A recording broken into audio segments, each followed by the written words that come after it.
आज भक्ति काल की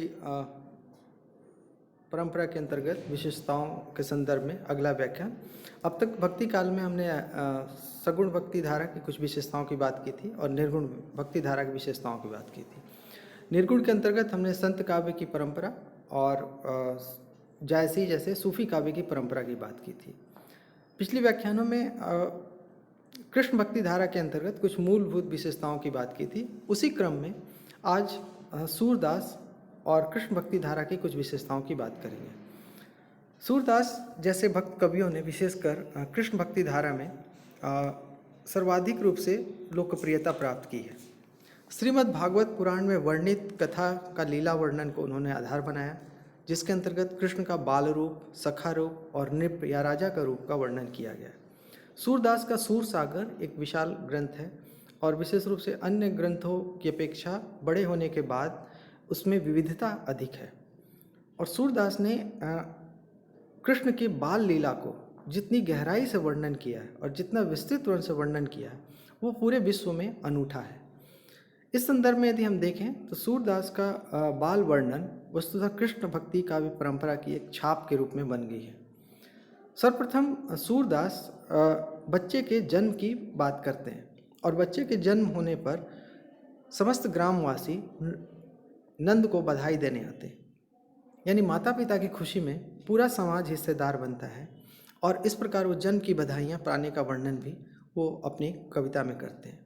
इसके अलावा जब जन्म के बाद बच्चा थोड़ा सा बड़ा होता है तो तरह तरह शारीरिक हलचल करता है। कभी वो अंगूठे को चूसता है, कभी वो पैर के अंगूठे को अपने मुंह में लेता है।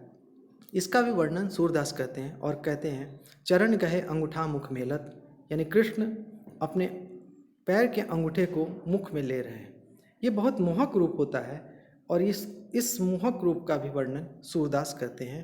यानी जन्म के बाद बच्चे कुछ दिनों के बाद जो हलचल करते हैं उस क्रियाकलाप का वर्णन भी सूरदास करते हैं। अगली विशेषता में हम दे सकते हैं कि सूरदास पालने में झूलने का भी वर्णन करते हैं। छोटा बच्चा जब रोता है या अन्य तरह से परेशान करता है तो उसकी माता उसको पालने में झुलाती है। पालना छोटे बच्चों के लिए एक बहुत रोमांचकारी चीज़ होता है और इसीलिए इसका वर्णन भी सूरदास करते हैं और कहते हैं जशोदा हरि पालने झुलावे।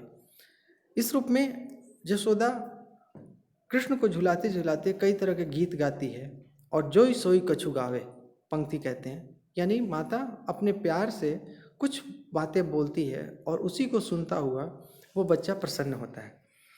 इसी तरह आगे के यदि देखें, जब बच्चा थोड़ा सा बड़ा हो जाता है तो वो घुटनों पर चलने लगता है और इसका भी वर्णन सूरदास करते हैं और वह कृष्ण का वर्णन करते हुए कहते हैं घुटरूनी चलत रे नूतन मंडित, यानी कृष्ण घुटनों पर चल रहे हैं और उनके पूरे शरीर में धूल के कण लगे हुए हैं, धूल दूसरित शरीर से कृष्ण मोहक लग रहे हैं।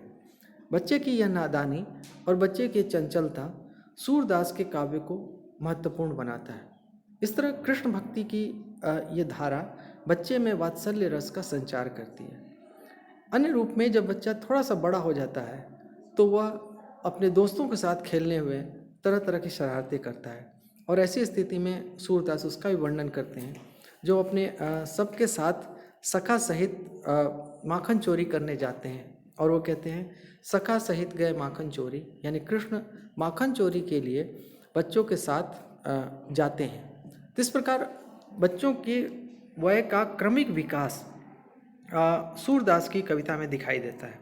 कुछ आगे रूप में यदि हम देखें तो कृष्ण बाल हट का वर्णन भी सूरदास करते हैं और कहते हैं मैया मैं तो चंद्र खिलौना ले हैं।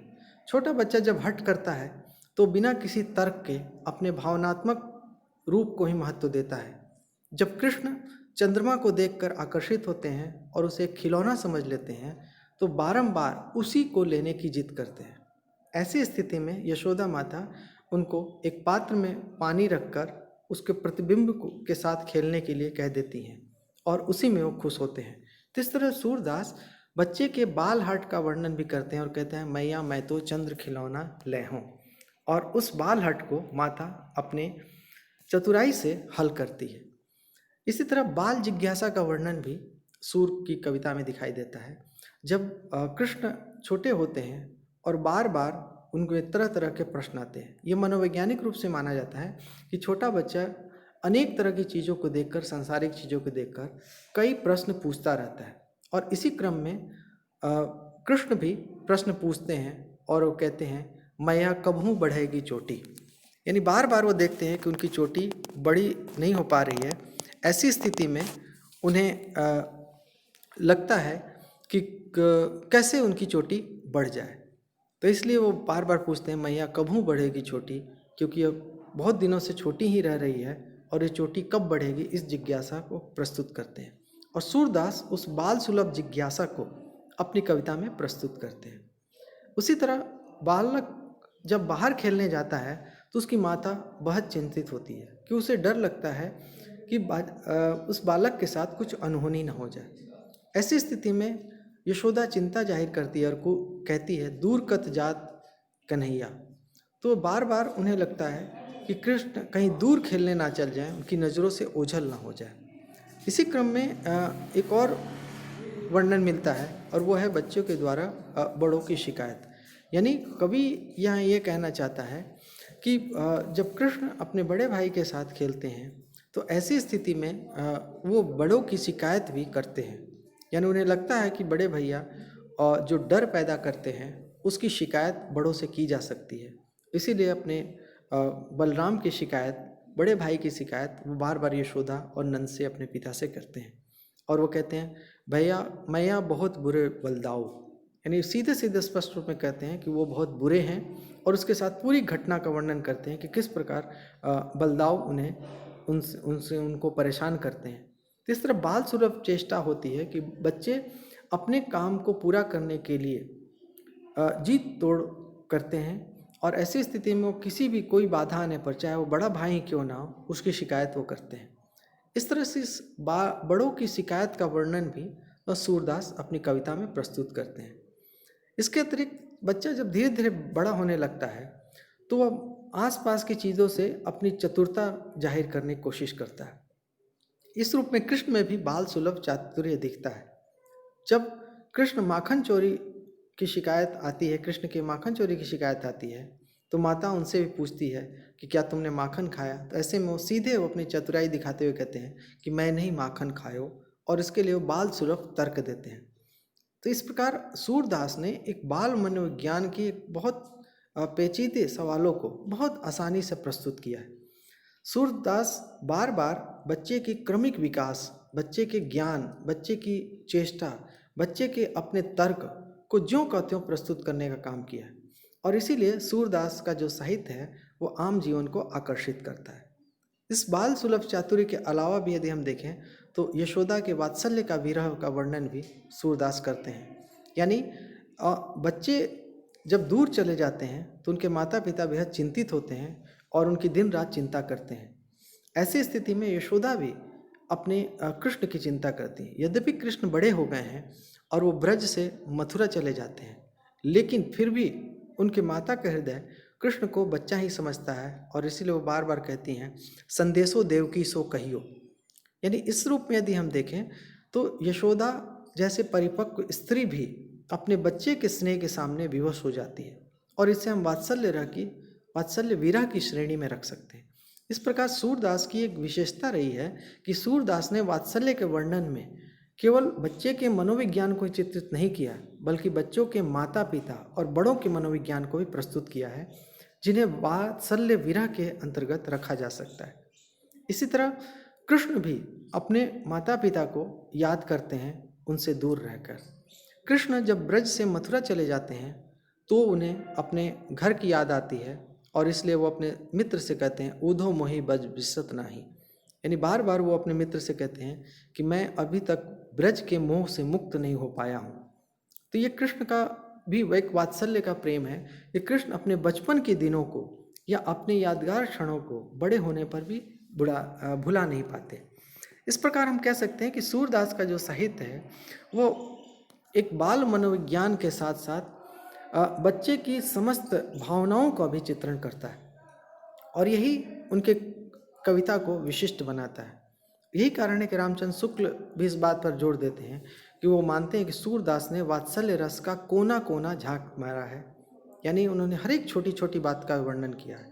और दूसरे अर्थ में देखें तो सूरदास के इस साहित्यिक विशेषता पर रामचंद्र शुक्ल यह भी बात कहते हैं कि ऐसा लगता है कि जो अन्य कवियों का वात्सल्य रस है वो एक सूरदास का जूठन की तरह है।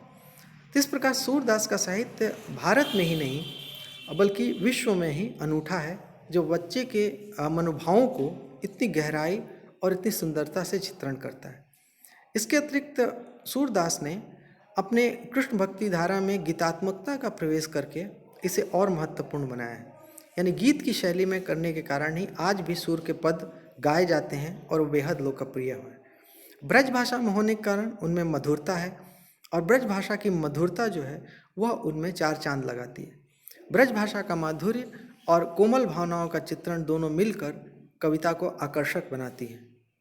विशेष रूप से सूरदास ने मुक्तक लिखा है और इस मुक्तक में उन्होंने वात्सल्य रस का बहुत विस्तार से वर्णन किया है। स्वतंत्र रूप से लिखे गए पद बच्चे की मनोभावों को बेहतरीन ढंग से प्रस्तुत करते हैं। यद्यपि कृष्ण काव्य में कुछ प्रबंध काव्य मिलते हैं, जैसे ब्रज विलास जैसे प्रबंध काव्य मिलते हैं, लेकिन मुक्तक रूप में कृष्ण के बचपन के रूप का वर्णन बेहद आकर्षक बन पड़ा है। और यही कारण है कि कृष्ण भक्ति धारा में वात्सल्य रस का प्रयोग सर्वाधिक हुआ है। यद्यपि श्रृंगार रस का भी प्रयोग है, लेकिन वात्सल्य रस का जिस स्तर पर और जिस विस्तार से प्रयोग किया गया है वो बेहद अनूठा है और बेहद लोकप्रिय भी रहा है। पद के अतिरिक्त चौपाई, कवित्त, सवैया, सरोठा आदि छंदों की रचना करके इस वात्सल्य रस को बेहद लोकप्रिय बनाया गया। और यही कारण है कि आज भी लगभग 600 वर्षों के बाद भी सूरदास के पद उतनी ही गंभीरता से और उतनी भावुकता से और उतनी ही लोकप्रियता के साथ गाए जाते हैं। इनमें जो उपमा, उत्प्रेक्षा, रूपक आदि अलंकार हैं वे सहज और स्वाभाविक रूप में हैं और आज भी किसी भी छोटे बच्चे को देखकर सूरदास के वात्सल्य रस का वर्णन का याद आना स्वाभाविक है। इस प्रकार हम कह सकते हैं कि कृष्ण भक्ति धारा में सूरदास का जो काव्य है वह वात्सल्य रस का एक अनूठा चित्रण प्रस्तुत करता है। श्रीमद् भागवत पुराण में वर्णित कथा लीला वर्णन को जिस आत्मीयता के साथ सूरदास ने प्रस्तुत किया है वो बेहद महत्वपूर्ण है। इसलिए हम कह सकते हैं कि कृष्ण भक्ति धारा की एक बहुत बड़ी विशेषता वात्सल्य रस का चित्रण है, जिसे विशेषकर सूरदास ने काफ़ी कुशलतापूर्वक निर्वाह किया है। अगले व्याख्यान में हम कृष्ण भक्ति की अन्य विशेषताओं के बारे में बात करेंगे।